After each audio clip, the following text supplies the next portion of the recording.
Hello student, welcome to my YouTube channel.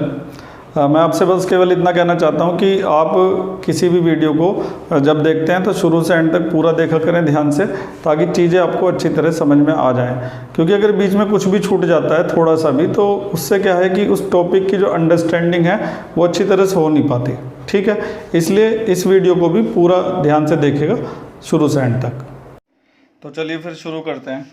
Exercise 5.3। इस exercise में हम पढ़ने वाले हैं derivatives of implicit function. Implicit functions के डेरिवेटिव निकालना। लेकिन उससे पहले ये समझेंगे कि ये जो इम्प्लिसिट फंक्शन होते हैं ये होते किस टाइप के हैं। तो यहाँ पे मैंने दो तरह के फंक्शन लिखे हुए हैं, एक्सप्लिसिट फंक्शन और इम्प्लिसिट फंक्शन। ठीक है, तो एक्सप्लिसिट फंक्शन वो होते हैं जिनमें से आप y की वैल्यू आसानी से निकाल सकते हैं। जैसे इस सवाल को देखिए, अगर हमें कोई फंक्शन इस तरीके का दिया हुआ होगा तो पहले हम उसमें से y की वैल्यू निकालेंगे। तो y जो है वो उधर जाके प्लस हो जाएगा और इधर रह जाएंगे x माइनस वाई। तो y की वैल्यू बड़े आराम से निकल गई। अब इस फंक्शन का आसानी से डेरिवेटिव भी फाइंड किया जा सकता है। इस वाले को देखो, यहाँ से अगर y की वैल्यू निकालनी है तो कैसे निकालोगे? 2x को उधर ले जाओगे, 3y is equal to sine x minus 2x, और फिर 3 चला जाएगा किसमें? डिवाइड में। तो sign x minus 2x upon 3, ये निकल गई y की वैल्यू। और इस फंक्शन का भी अब आसानी से डेरिवेटिव फाइंड किया जा सकता है। तो एक्सप्लिसिट फंक्शन वो होते हैं जिनमें आप आसानी से y की वैल्यू निकाल सकते हैं, लेकिन इम्प्लिसिट फंक्शन वो होते हैं जिनमें y की वैल्यू निकाल पाना काफ़ी मुश्किल काम होता है या निकल ही नहीं सकती। जैसे कि इसमें अगर हम इसमें y की वैल्यू निकालने की कोशिश करते हैं तो क्या क्या हम कर सकते हैं? x plus sine x y, minus का y है उधर जाके प्लस का y हो जाएगा, लेकिन एक y अभी भी इधर रह रखा है। सारे y जब तक एक तरफ होंगे नहीं तब तक इसकी वैल्यू निकलेगी नहीं y की। अब इस y को यहाँ से अलग कर नहीं सकते क्योंकि ये तो साइन का एंगल है, इसको तो ऐसे ही रखना पड़ेगा। तो इस सवाल में y को अलग कर पाना या y की वैल्यू निकाल पाना मुश्किल हो रहा है, क्योंकि एक y इधर है एक y इधर है। इसमें देखिए ज़रा, y एक तरफ है बाकी सब दूसरी तरफ है, इसमें भी y एक तरफ बाकी सब दूसरी तरफ। यहाँ हम ऐसा नहीं कर पाएंगे, यहाँ पे इस y को दूसरी साइड नहीं ले जा पाएंगे क्योंकि वो साइन का एंगल है। तो मुश्किल हो रहा है यहाँ से y की वैल्यू निकालना, इसीलिए इस फंक्शन को क्या कहा जाएगा? इम्प्लिसिट फंक्शन कहा जाएगा। ऐसे नीचे वाले फंक्शन को देखो, एक y यहाँ पर है एक y यहाँ पर है।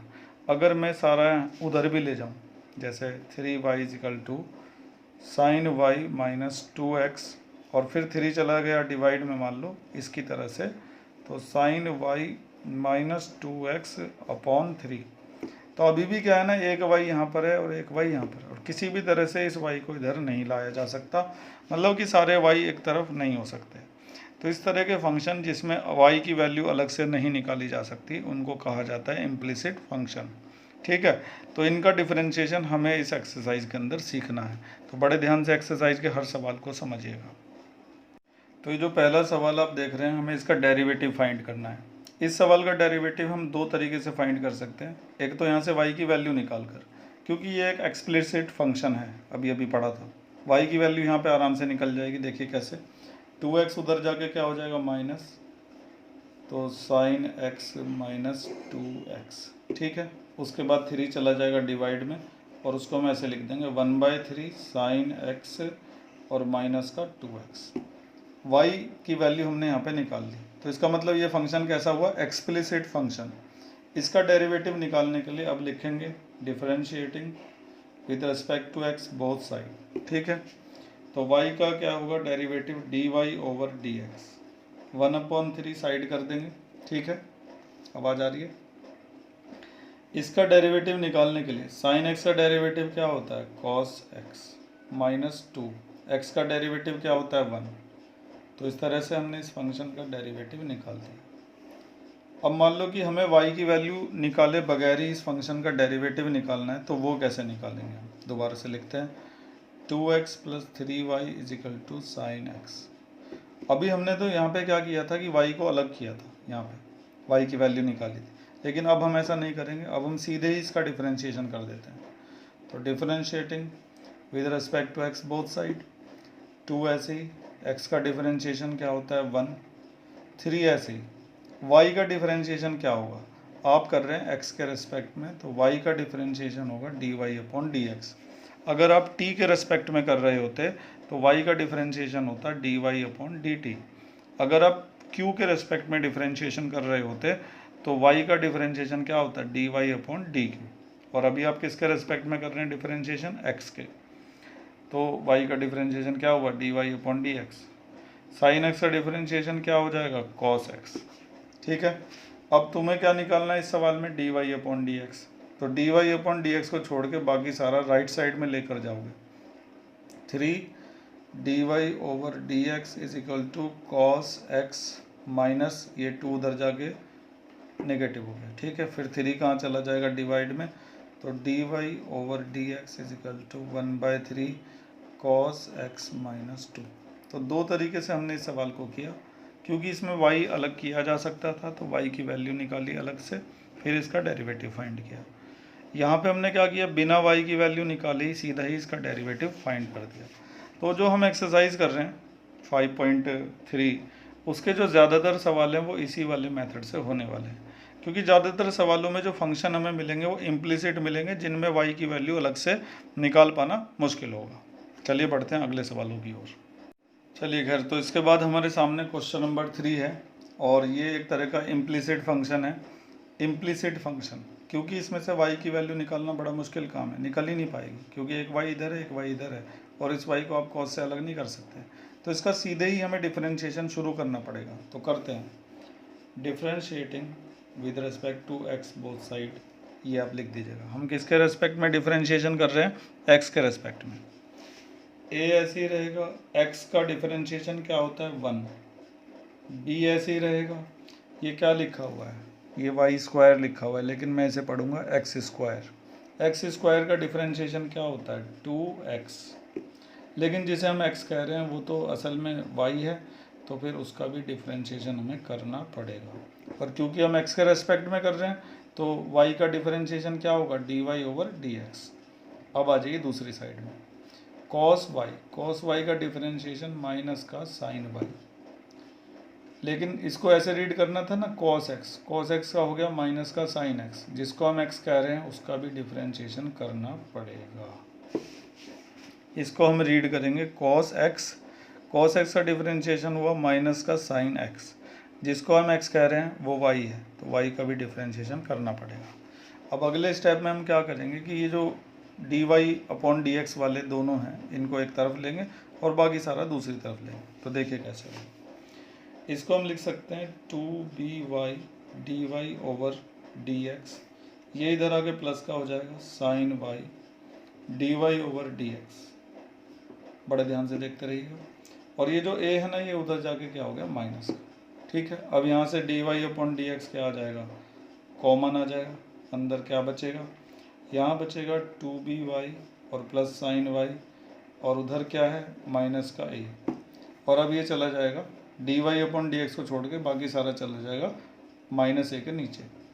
तो dy/dx is equal to minus का a upon 2by plus sine y, और इस तरह से dy/dx निकल गया एक इम्प्लिसिट फंक्शन का, जिसमें y की वैल्यू हम नहीं निकाल पा रहे थे।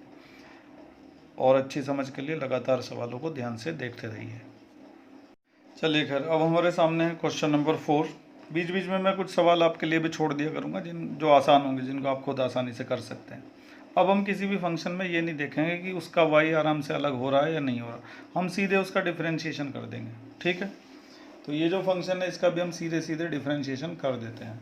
लिख देंगे कि differentiating with respect to x both side. तो जब हम इसका डिफरेंशिएशन स्टार्ट करेंगे तो बड़ी सावधानी ध्यान रखनी पड़ेगी इसका डिफरेंशिएशन करते समय। x इंटू वाई लिखा हुआ है, ये हैं दो फंक्शन, और जब दो फंक्शन एक दूसरे के साथ मल्टीप्लाई में होते हैं तो वहाँ पर लगता है प्रोडक्ट रूल। तो इसे फर्स्ट और इसे सेकंड मानकर हम इसका डिफरेंशिएशन स्टार्ट करते हैं। फर्स्ट ऐसे, सेकंड का डिफरेंशिएशन, y का डिफरेंशिएशन क्या होता है dy/dx। इसके बाद अब सेकंड ऐसे ही रहेगा और फर्स्ट का डिफरेंशिएशन 1। तो इस तरह से इन दोनों का डिफरेंशिएशन हो गया कंप्लीट। अब बढ़ रहे हैं हम आगे, तो इसको हम एक ब्रैकेट के अंदर कर देते हैं। ये इन दोनों का डिफरेंशिएशन है। एक बार इसको फिर से देख लीजिए, फर्स्ट ऐसे ही सेकंड का डिफरेंशिएशन, फिर सेकंड ऐसे ही, फिर फर्स्ट का डिफरेंशिएशन। क्लियर। अब वाई स्क्वायर, तो वाई स्क्वायर को फिर से क्या रीड करेंगे, एक्स स्क्वायर। एक्स स्क्वायर का डिफरेंशिएशन 2x, लेकिन जिसे हम x कह रहे हैं वो तो y था, तो उसका भी करना पड़ेगा। अब आ जाओ राइट साइड में, tan x, याद करो tan x का डिफरेंशिएशन जल्दी से। tan x का डिफरेंशिएशन होता है sec स्क्वायर x। y का डिफरेंशिएशन क्या होगा, dy ओवर dx। डिफरेंशिएशन तो हो चुका है कंप्लीट। अब क्या करना है, एक साइड में dy ओवर dx वाले रहेंगे, बाकी सब दूसरी तरफ रहेगा। तो अभी dy ओवर dx 3 है, 1 2 और 3, इन तीनों को एक साइड में लेना है, बाकी सबको दूसरी साइड। तो देखिएगा कैसे लिया जाएगा, x dy ओवर dx ऐसे ही रहेगा, ये भी इसके साथ में ऐसे ही रहेगा, 2y dy अपॉन dx, और वो वाला भी इधर आ जाएगा माइनस का dy ओवर dx। वहाँ पर क्या बचा, sec स्क्वायर x, और ये जो y है ये उधर जाके क्या हो गया, माइनस का। अब इन तीनों का dy ओवर dx निकाल लिया कॉमन, अंदर बचा x प्लस 2y माइनस यहाँ पे क्या बचा 1 is equal to sec square x minus y. ये पूरा चला जाएगा डिवाइड में, तो dy over dx equal to sec square x minus y upon x plus 2y minus 1। तो इस तरह से इस इम्प्लिसिट फंक्शन का डेरिवेटिव हमने फाइंड कर दिया है। आगे हम बिल्कुल भी ये नहीं देखेंगे y अलग हो रहा है या नहीं हो रहा, हम सीधे डिफरेंशिएशन शुरू कर देंगे। और ऐसे सवालों में इसका ज़रूर ध्यान रखा करें, यहाँ बच्चे गड़बड़ी कर देते हैं बहुत। यहाँ वो ऐसा करते हैं, x का 1 कर दिया, y का dy अपॉन dx, कहानी ख़त्म। जबकि इसमें क्या लगेगा, प्रोडक्ट रूल लगेगा। उम्मीद है कि सवाल ज़रूर समझ में आ गया होगा। समझ में चीज़ें आती हैं तो लाइक करना बिल्कुल ना भूला करें। चलिए बढ़ते हैं आगे। चलिए खैर, अब हमारे सामने क्वेश्चन नंबर 6 है। बीच में 5वां सवाल था जो आपके लिए छोड़ दिया गया है, ज़रूर करके देखिएगा, बल्कि जो मैं करवाता हूँ उनको भी खुद से करके देखा करें। फिलहाल हमें इस सवाल का डेरिवेटिव फाइंड करना है, मतलब dy ओवर dx निकालना है। तो पहले तो वही लाइन आएगी, differentiating with respect to x both side, with respect to x both sides. ठीक है, अब शुरू करते हैं डिफरेंशिएशन। एक्स क्यूब का डिफरेंशिएशन होगा 3x स्क्वायर। ठीक है, यहाँ पे x की पावर n वाला फार्मूला लग जाता है, n x की पावर n माइनस 1। इसमें ध्यान दो जरा, ये दो फंक्शन है फर्स्ट और सेकंड, तो क्या लगेगा इसके अंदर, प्रोडक्ट रूल। फर्स्ट ऐसे ही रख दिया, सेकंड का डिफरेंशिएशन, अब सेकंड ऐसे ही रख दिया, और फर्स्ट का डिफरेंशिएशन, एक्स स्क्वायर का डिफरेंशिएशन क्या होगा 2x, और इसको एक ब्रैकेट के अंदर कर देते हैं। लेकिन ये जो दूसरा देख रहे हो यहाँ भी प्रोडक्ट रूल लगाना पड़ेगा, तो लगा दो। फर्स्ट ऐसे ही, सेकंड का डिफरेंशिएशन, ये क्या है एक्स स्क्वायर का क्या होगा 2x, अरे मैंने लिख भी दिया एक्स, इसको इसे हम पढ़ेंगे एक्स स्क्वायर का क्या होगा 2x, लेकिन जिसको x कह रहे हैं वो तो y है, तो इसलिए dy ओवर dx। इसके बाद प्लस, फर्स्ट ऐसे ही था, सेकंड का डिफरेंशिएशन हो गया, अब सेकंड ऐसे ही आएगा, और फर्स्ट का डिफरेंशिएशन होगा, x का डिफरेंशिएशन क्या होता है 1, आखिर में y क्यूब है, तो y क्यूब का डिफरेंशिएशन क्या होगा 3y स्क्वायर, लेकिन dy ओवर dx, क्योंकि हम तो इसे x क्यूब पढ़ेंगे ना, x क्यूब का हो गया 3x स्क्वायर, फिर जिसको x बोला था उसका कर दिया। 81 एक कांस्टेंट है, जब कांस्टेंट के साथ कोई वेरिएबल नहीं होता मल्टीप्लाई में, तो उसका डिफरेंशिएशन क्या होता है 0 होता है। डिफरेंशिएशन की कहानी हो गई ख़त्म। अब हमें क्या करना है, सारे dy अपॉन dx को इकट्ठा करना है एक साथ, और बाकी सारा दूसरी साइड लेके जाएंगे। तो देखते हैं कैसे करेंगे। 3x स्क्वायर, एक तो ये है x square dy upon dx, और एक ये है 2xy dy अपॉन dx। दो हो गए, एक ये हो गया, एक ये हो गया, और एक ये तीसरा ये हो गया 3y square dy upon dx। इनको छोड़ के बाकी सारा हम राइट में ले जाएंगे। 3x स्क्वायर उधर जाके क्या हो गया माइनस का, और ये 2xy भी उधर जाके क्या हो गया माइनस का, और ये y स्क्वायर भी उधर जाके क्या हो गया माइनस का, और कुछ बचा नहीं बचा। बस अब इसमें से dy/dx कॉमन लेंगे, बाकी जो बचा उसको नीचे भेज देंगे। तो मैंने ये काम काफ़ी जल्दी से कर दिया है। ये सब में से कॉमन निकाल लिया, अंदर ये बचा x² 2xy और 3y²। फिर मैंने इसको इसके नीचे भेज दिया। ज़्यादा से ज़्यादा आप ऊपर वाले से माइनस कॉमन निकाल सकते हैं ताकि अंदर के सब प्लस के बन जाए, वैसे इतना ज़रूरी भी नहीं है।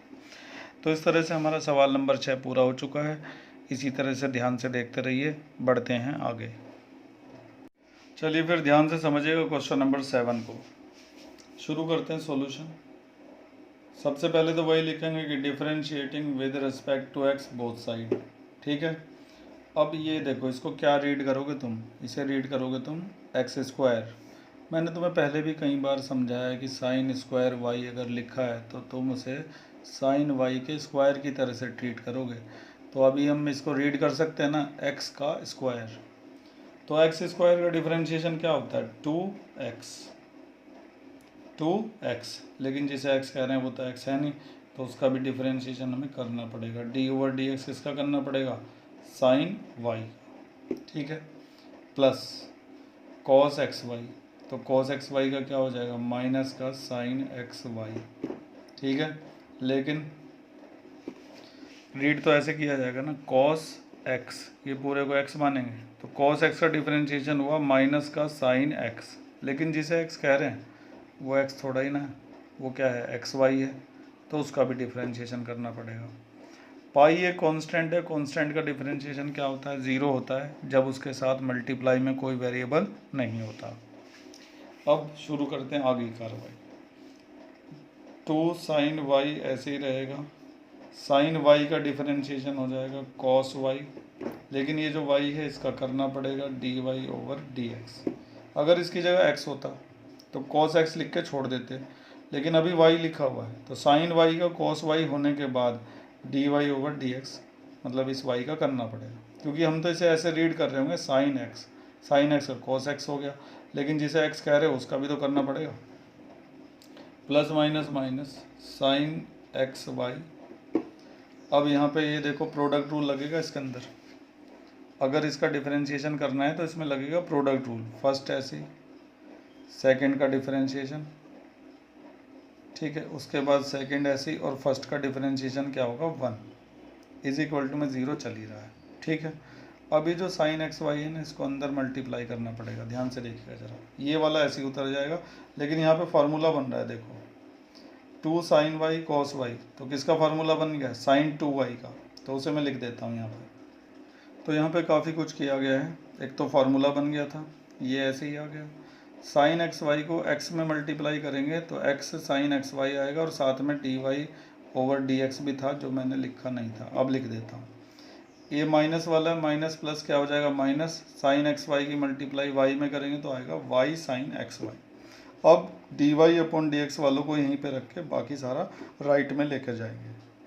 तो ये काम मैंने कर दिया है, dy/dx वाले इधर ही रखे, इसमें नहीं था dy/dx तो उसे राइट में ले गए। अब इसमें से dy/dx कॉमन निकाल के जो बचेगा उसे ले जाएंगे नीचे, देखिए ज़रा। तो इस तरह से मैंने कर दिया है, इसको कॉमन निकाल दिया है यहाँ पे, इधर बचा sin 2y और इधर बचा माइनस का sin xy, ठीक है। फिर हम इसको नीचे ले गए, इस तरह से dy/dx आ गया, और यहाँ पे ट्रिग्नोमेट्री का एक फार्मूला हमें इस्तेमाल किया है, यहाँ पे लिख देता हूँ, sin 2a का फार्मूला क्या होता है, 2 sin a into cos a, ठीक है। तो इस तरीके से क्वेश्चन नंबर 7 कंप्लीट हो चुका है। उम्मीद है कि सवाल को समझ गए होंगे, नहीं समझे तो बार बार रिपीट कर करके देखिए। फिलहाल मैं आगे बढ़ रहा हूँ, अगला सवाल करवाता हूँ। तो एक और सवाल हमारे सामने है, इसको भी निपटा देते हैं, इस लेक्चर का आखिरी सवाल है। उसके बाद के जो सवाल हैं वो अलग वैरायटी के होंगे जो आपको अगले लेक्चर में मिलेंगे, ठीक है।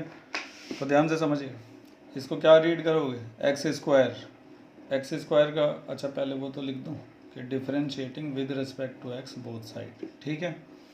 x² इसको रीड करेंगे तो x² का डिफरेंशिएशन होगा 2x, फिर जिसको हम x मान रहे हैं उसका differentiation dy/dx of sin x, plus इसे भी क्या रीड करोगे, x² का 2x, फिर जिसको x मान रहे हो ना वो x थोड़ा ही है, वो तो cos y है, उसका भी करना पड़ेगा, और 1 का क्या हो जाएगा, 0, ठीक है। समझ में आ रहा है। इसको अंदर इंटू कर दो, 2 साइन एक्स। साइन एक्स का डेरिवेटिव क्या होता है, cos x, plus 2 cos y. Cos y पढ़ेंगे तो कॉस एक्स का डेरिवेटिव क्या होगा, माइनस का साइन एक्स, लेकिन जिसे एक्स कह रहे हैं उसका भी तो करना पड़ेगा, d y over d x is equal to 0। यहाँ पे थोड़ी सी चीज़ सीखने की ज़रूरत है कि y जो होता है ना, y का डिफरेंशिएशन भी करना पड़ता है, क्योंकि हम x के रेस्पेक्ट में कर रहे हैं।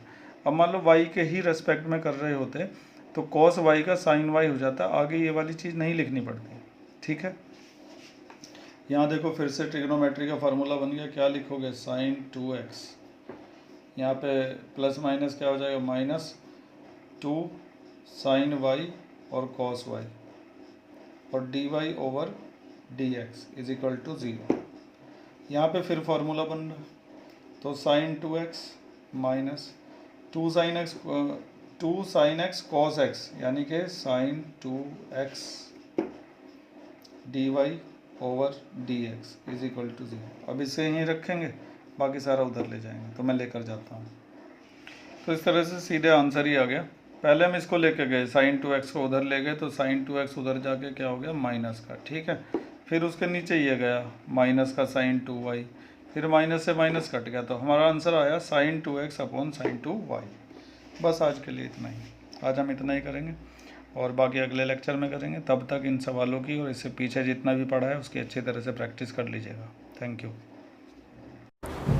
उम्मीद है कि सब समझ में आ गया होगा, और अगर कुछ कमी रह गई है तो कमेंट्स में ज़रूर लिखा करें, ताकि अगली वीडियो में उसका सुधार किया जा सके। और कोई प्रॉब्लम भी आती है तो भी आप मुझे कमेंट्स में लिख सकते हैं, या फिर मुझे व्हाट्सएप मैसेज भेज सकते हैं मेरे नंबर पर, डिस्क्रिप्शन में मैंने नंबर दे रखा है। ठीक है, और अगर आपने चैनल सब्सक्राइब नहीं किया हुआ है तो सब्सक्राइब ज़रूर कर लीजिए, ताकि समय समय पर आपको मैथ और साइंस की इसी तरह की इन्फॉर्मेटिव वीडियो मिलती रहे। Thank you.